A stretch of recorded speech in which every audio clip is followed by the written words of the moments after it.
Hey everyone, Joe here from ActionX. Welcome to What's in the Tuber. Welcome back if this is your second Heels episode review. And I feel very embarrassed in myself because apparently I forgot to click the start recording button. So I was already through the halfway mark of my butchered episode recap when I figured this out because my computer went to sleep and I'm just like thinking to myself, it never falls asleep when I'm recording. And I double checked. It wasn't recording. So I'm like, fuck. I just lost like 25 minutes of my life. Anywho, this week on Heels, it's a great episode. I'm just saying that it perfectly follows up everything that I wanted. From what I mean by that is that we don't immediately get the next wrestling match. We don't immediately go back into wrestling in this one. We focus on the characters and how everyone's being affected by Jack and Ace's fight at the end of last week's episode. Because even though this was just a Jack and Ace conflict, everyone's getting affected by it somehow, and it's just bringing to light more questions and, just concerns about, like, where do they go next? What's going to happen next to the DWL? What's going to happen to all of them, all the other characters besides Jack and Ace? And I think that was a great next step in the story because we got to see more of these characters and what are they fighting for? Because they're adults. They're not teenagers. They're not young adults. Like, they're actual adults with, financial needs, with, stuff to do. Like, it is not hard. It is hard to make a living. Also, expect me to chug this down in the first 5 minutes because I literally was about to lose my throat. And then I noticed, so that's what I liked about this week's episode. Just all that, seeing more about Jack as a character, more about Ace about a character, knowing more about their backstories, and kind of seeing where they're going to go next in their professional careers and and as brothers. So that's what I really enjoyed about this week's episode. So let's go for the Butcher recap and talk about this week's episode of Heels, because I already burned all my conversational points. Anyway, so we begin this week, surprisingly not after the events of last week's episode, not immediately, because I was thinking we were going to pick up with the match. Ace was going to like be escorted out by Crystal, crying as hell. That's what I was, Jack, just getting out of there. That's what I was thinking. But then no, we actually do, we pop in a few days later where Jack and Ace, it's been a couple days. They haven't talked to each other, obviously, since the wrestling match. It's been some time between them. Jack is just putting himself back on the DWL, just focusing on the next match, on the next big event. And for Ace, he's just screwing Crystal. That's literally all he's doing. And I'm like, okay. So one guy puts himself into his work, and the other guy puts himself into a girl. That's great. Great analogy of these two brothers. Great. But here we get to see more about Jack as a character, like, because the first episode definitely pays of Jack Spade as the wrestler, but we barely got to know about Jack Spade as the person. And when he's not doing the wrestling stuff, because we obviously know, like, yeah, wrestling is definitely not paying for a mortgage for a wife and a kid. Like, that definitely is not paying the mortgage. He has a real job. He's a lawnmower salesman. And he hates that job a lot, especially just also because his fellow salesman and his boss is a young prick that hates him and literally blames him for everything he does. So Jack is literally not satisfied with his life at all. That is not wrestling related. He is not. And so while we're figuring that out about him, meanwhile for Jack's family, they're still dealing with the whole Jack's not around. He's just focusing on work. Not really much about the family. And they're having another family issue because there's squirrels in their attic, which is ironically coincidental in my life because at one point in the past, I forgot when exactly, there were squirrels in my ceiling. So I'm like, great, that is not cheap or easy to remove. So that was hilarious. That really was. Anyway, so picking up from that, back at the DWL arena, the other wrestlers are kind of just figuring out what's going to be next. Like, now that the match is over, what's next for them? And a couple of them are kind of worried that, hey, the Jack and Ace match did not end the way we thought, and we may have lost a bunch of our fan base. So are we still in business? Like, if we do another match, like, are people going to show up? Like, there's just a lot of questions and a lot of concerns because for some of them, the wrestling stuff is a little bit of their careers, and if they're not getting money from it, they're like, frack. I mean, where do we go from here? Because it's not just Jack trying to make money for himself. It's everyone's going to make money, and everyone's just like saying like, look, Jack's got this. He knows what he's doing. It's just a sidetrack, but he's going to get us on the right track. But we don't really know that. We really don't know.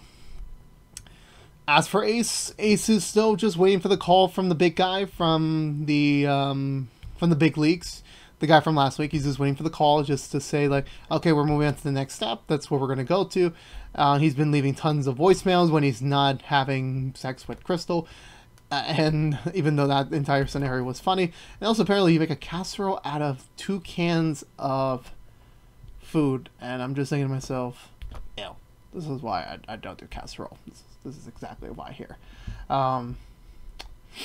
Eventually, I think it was we get around the dinner time point. Ace is not in the right state of mind. He's overreacting to everyone. He's just not willing to like calm down a little bit.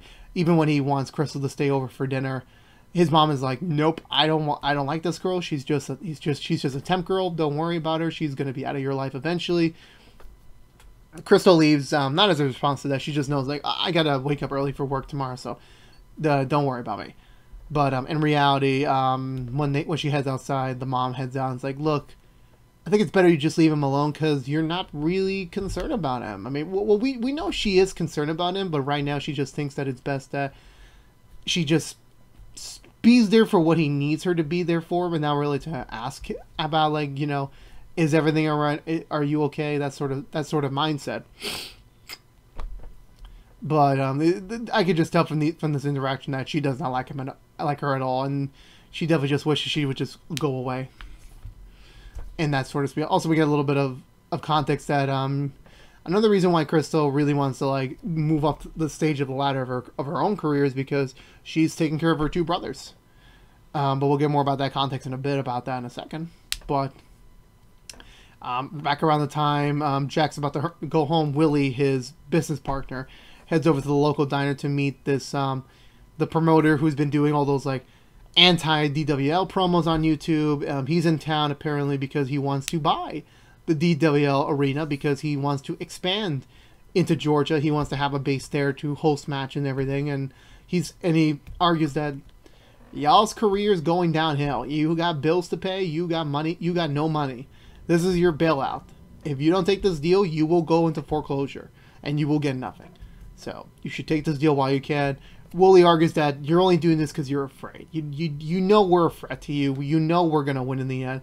So I think it's better that you just, take back your money. Like, we got this. We can get out of our own problems. But is that true? Does she really believe that? I don't believe she does, but she's just saying that because she doesn't want him to win.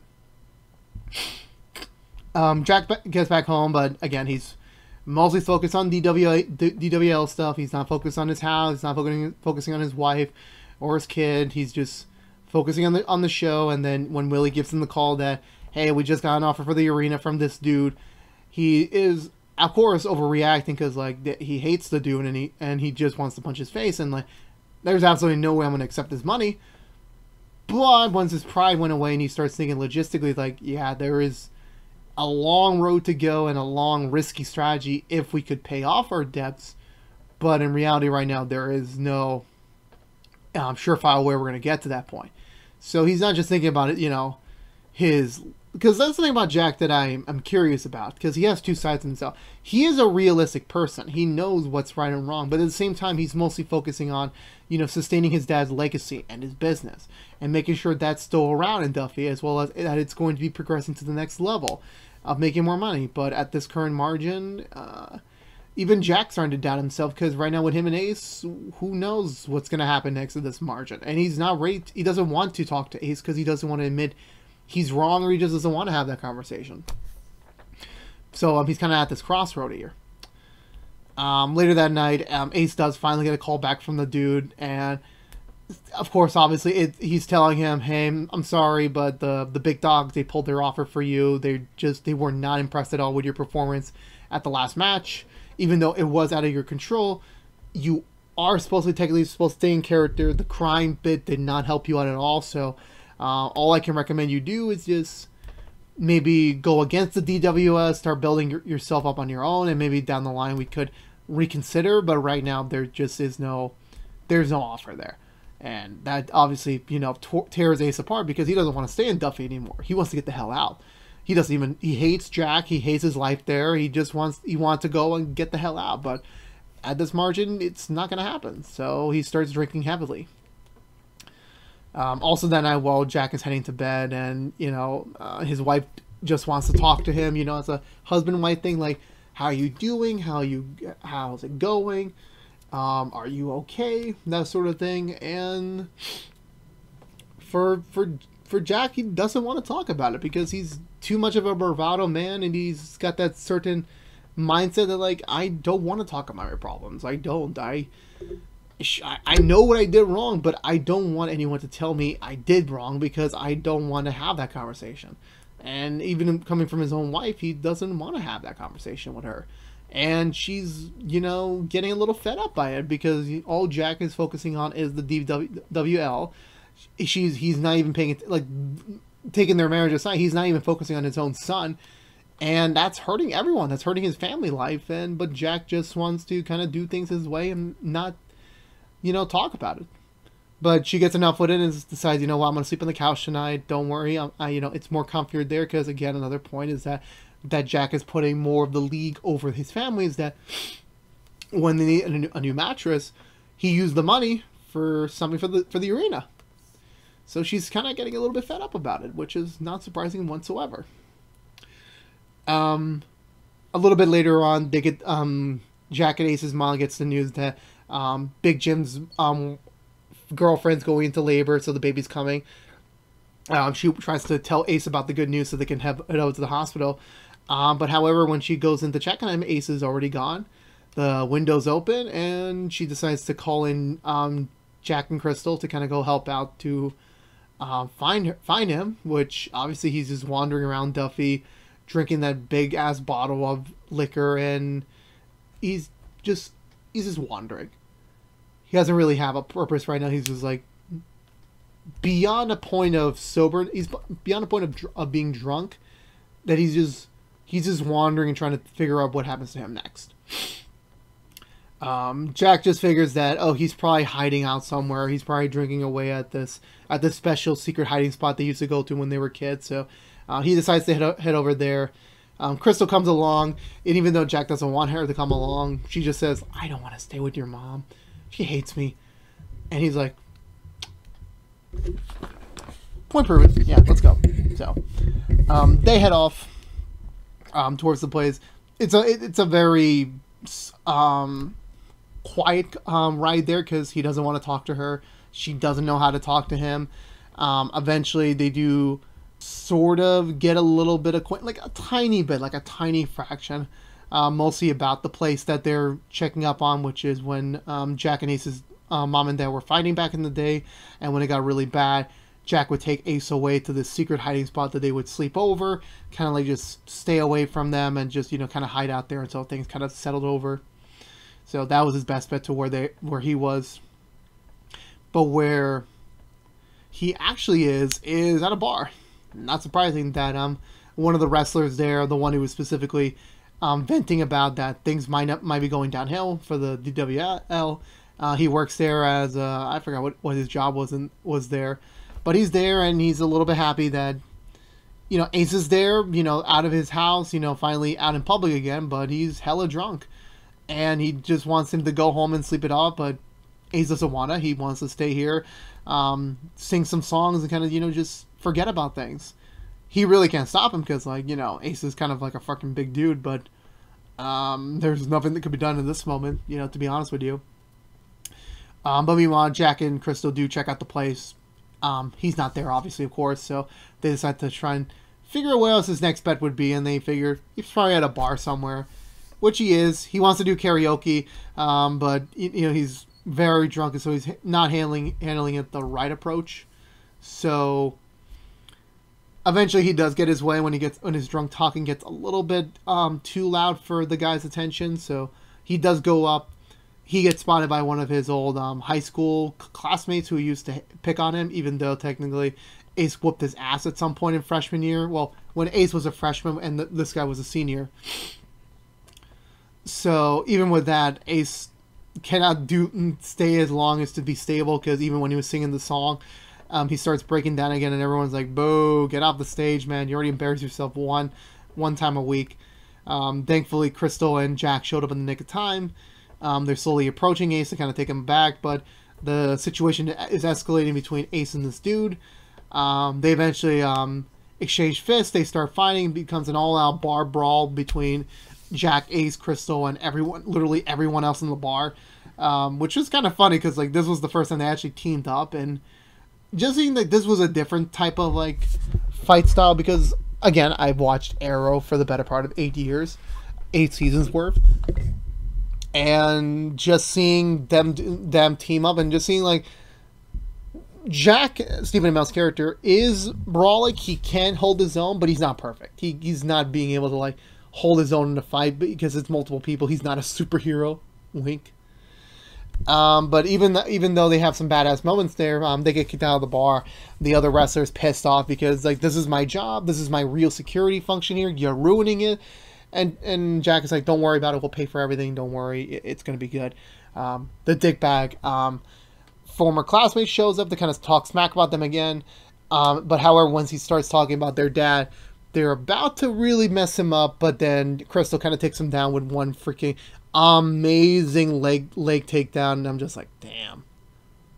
Ace better be watching what he has here. This is someone special. I'm just telling you. Eventually, Ace is a little bit happy, like, oh my god, remember that? We fucking kicked ass. We were working together as a team. This is what we should be, like brothers fighting other enemies that hate us. And he's like, can we go get some fast food? I'm just thinking to myself, you're drunk as hell and you want to go to a fast food joint in the middle of the night in a small town, but ironically one's open. So they head over, they get some food, and Ace starts going to that, like, there's a certain level of drunk where you slowly just lose all self-conscious on yourself. This was it. He was just describing, like, literally this, like, very offhanded scene where humanity's gonna die, like, at any point in our given day. It could be the end of the world. We'll literally just be gone in a matter of seconds. And I'm like, where the fuck did this come from? This literally came out of nowhere. Eventually they drop Ace home, and Jack is kind of like thinking, like, you know what, I'm gonna call you tomorrow, man. We'll talk about this when you're more sober headed. And Ace is still like, I hate you, man. I hate you all my heart. I just don't want to be around you. I don't. But we leave it off there for the night. Back outside, when Jack and Chris are leaving, they have a brief exchange about kind of why Jack pulled Ace in. It was shortly after their dad passed away, and he was just looking for like a new spin for the league, and Ace was kind of like just there, and he was like ready to be used. So that's kind of how he thought of it. And yeah, Jack's admitting his mistake that, yeah, he screwed up with the whole match, but he had his reasons. And a little bit of validation was Crystal even mentioned that even though what you did was kind of fucked up to him, she understood as a story perspective, this would be a great point to turn him to a heel, a villain. And Jack's getting that idea. It's like, someone gets it, or this is a great idea. So this is what this is a good idea for his head to think about once he gets back home, which is what he should be doing when he get back home. But he doesn't. He talks to his wife. He's a little bit more open about the whole Duffy Arena sale, about what was going on with Ace a little bit. He's starting to get a little bit more open up, but he just has sex with his wife, and I'm just thinking to myself, you know what? I'm not complaining. You do you, show. You do you. The next day, Jack and his family head over to the hospital to meet Big Jim's new daughter, I believe it is. So they're there. The other wrestlers are there too, picking out a gift for her, and they start talking about the whole aspect of like, well, what if, Jack's decision, goes under? Like, what if his plans, they don't entirely work out and beneficial for us? Since, again, they're still in the uncertainty of like what the next script's going to be about, what's the next direction going to be for them. They're all still in the dark here, and they need to think about themselves. And one of the other wrestlers that was kind of defending Jack and kind of like just giving him a little bit of credit where credit is due is that when he was an OG wrestler for the DWL when Jack's dad was alive, and when he got he had a drinking problem and he went away to fight his addiction, and when he came back, the DWA literally rehired him back, like no questions asked. He's just like, okay, you're good now, come back aboard. You should be better off. Which kind of like speaks to like him being loyal, but that the other guy's like, listen, you can't just dictate your life on what Jack wants you to do because you're also in charge of your own life. You shouldn't be letting him just take over your life, like that sort of deal. So with that being said, however, they also like curse out a lot, and then they kick out a bunch of other customers because they're like, this is just inappropriate conversation for a hospital gift shop, to be honest with you. So they leave it off there. All the wrestlers are there, and they're getting a little bit of acquainted and getting a little bit settled. They're just waiting for the wife and the baby to wake up. However, Jack's mom shows up with Ace, but Ace doesn't want to come in because Ace is now more sober again, so he's still pissed off at Jack for embarrassing him in front of the entire town. So Jack heads outside to go talk to him. Ace is still hella pissed, and Ace is still dead set on like, I'm gonna get scouted again, and that time I'm gonna leave no matter what. You're just a stepping stone. And Jack's like, okay. And Ace is like, this time around, I'm in control of my character. I'm gonna help you write the stories because I'm thinking of myself here. So I'm not gonna stand aside while you write me off as well, I forgot the terminology he used there, and Jack's like, done. Okay, because the life we're living right now, if we're not wrestlers, you being an unemployed drunk bastard that's screwing around with any woman, well, one specific woman right now, and me just working a dead-end job trying to support my family that I rarely am home to, this ain't a life. This ain't it. So he's definitely on board now to give Ace what he wants so that they could both be successful in a much better way. So they kind of bury the hatchet there. They head inside. The baby woke up, so they're all there visiting. They're having this. It's a very nice, sweet moment on this very small DWL family. Everyone's happy. Ace doesn't want to get involved. He's just not much for that kissy stuff. But Crystal does show up. She heads in and kind of gets involved a little bit, like holding the baby. Like this is a nice tiny family. This is a good family. I forgot. Was there anything else that happened here? I forgot. Like I know it's like right here. But I'm like, am I forgetting anything? Because like I'm pretty sure I'm forgetting something. Like was that the end of the episode? Because let me think. No, I think that was it. I literally cannot think of anything else we happened here after that hospital scene. I think that was it. I think they were just in the uncertain of like what happens next to them. But actually, never mind. I'm just gonna stop there. No. I rambled on long enough. That was it for the episode. If I did forget anything, I apologize. I'm trying to like drag out this ending spiel, so I'm like, if I do remember anything, I could mention it right now. But given my headspace right now, I don't. Oh no, yeah, I do remember. I do remember now. Of course, there was something. I knew it. So Jack heads back to work because he got called in because one of the other salesmen called out. But he shows up a little bit late, and he decides to have his way with the other guys. Like, look, I'm sending my dominance. Stay out of my way. That's basically it. So, and also indicating like he's still very unhappy at his job. Back at home, Jack's wife decides enough is enough. I don't have to wait for Jack anymore. She literally kills the squirrels with BB bullets, and then also decides to mow the lawn without him. He decides like, you know what? I'm done waiting for Jack. I'm gonna do things my own way. And she does. And I'm like, you do you, woman. You do you. That's great. That's amazing. And that's how the episode ends, with her kicking ass. So again, for me, them taking a step back from the wrestling to kind of focus on the characters was the right call. I definitely enjoyed that. It just makes things very interesting going into next week's episode on what does their relationship now stand in this like kind of this new agreement zone, as well as this post Ace crying like a baby zone for the DWL. I'm very interested to see how things are going to progress from here, and where do these characters go from here. And I swear to God, if I see that dude's ass again from the middle of the episode, I'm going to flip the hell up, and I will quit the series. I won't quit the series. I'm just saying, like, please, I don't want to see his butt again, please. My eyes were burned as hell when I saw that scene, so please. For the love of God, Starz, you have 6 episodes left. I don't want to see his ass anymore, so. Anyway, so that's going to do it for me. I really enjoyed this week's episode. I really did. I can't wait for next week. So I'm going to give this episode 2 thumbs up. I really enjoyed it. Let me know in the comments below, what did you think of this week's episode of Heels? I'm always down for conversation down below, so please, leave a comment, leave a review, and I'll talk to you. So, I think that's going to do it for me tonight, everyone, because I got a long week ahead of me. So if you're unaware, this has been What's in the Tube from ActionX, reviewing every episode in Heels on Starz.